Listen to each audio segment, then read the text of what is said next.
We identified within our safe system of work the need for other work controls to underpin our safe systems. Part of those other work control systems are our permit to work controls. But what is a permit to work system? The HSE defined this as a formal recorded process used to control work which is identified as potentially hazardous, and a means of communication between the site or installation management, plant supervisors, operators and those who carry out the hazardous work. Our permit to work system must have some essential features. These include clear identification of those who may authorise particular jobs. So we should have a system in place that tells us who's responsible for authorising particular jobs, be they hot work, confined space entry, cold work, isolation, electrical work, you name it. There should be a process in place for ensuring that we've got authorisers clearly identified within our permit to work system. First and foremost is that we've got clear identification of the types of work that we consider hazardous. For example, hot work, confined space entry or working at height.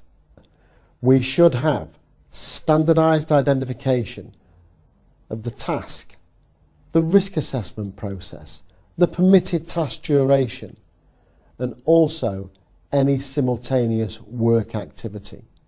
So what we're looking for here is the task is clearly identified that all personnel will recognise in a standardised format, but also that the risk assessments are carried out in a clear and logical way, that the permitted task duration is clearly documented, that is, when is it allowed to start and when must it finish by, and also what other simultaneous activities might be undertaken during that period.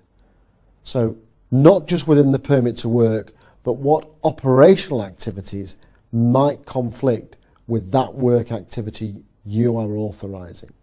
Key within our permit to work system is that training and instruction, not only in the issue but also the use and closure of permits.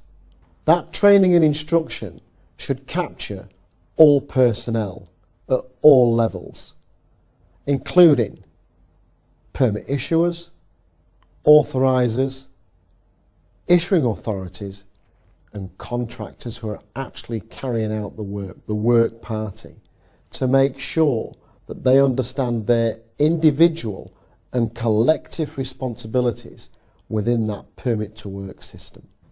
And as ever with any system is that monitoring and auditing to ensure that the system's working as intended.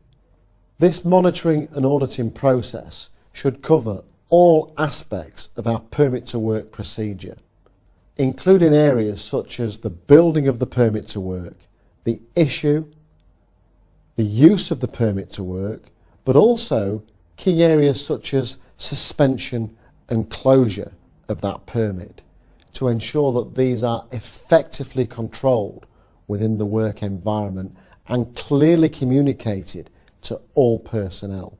The permit to work is essentially a communication device, and it's all about the facility giving the work party written permission to work within an expected area and time frame using authorised equipment.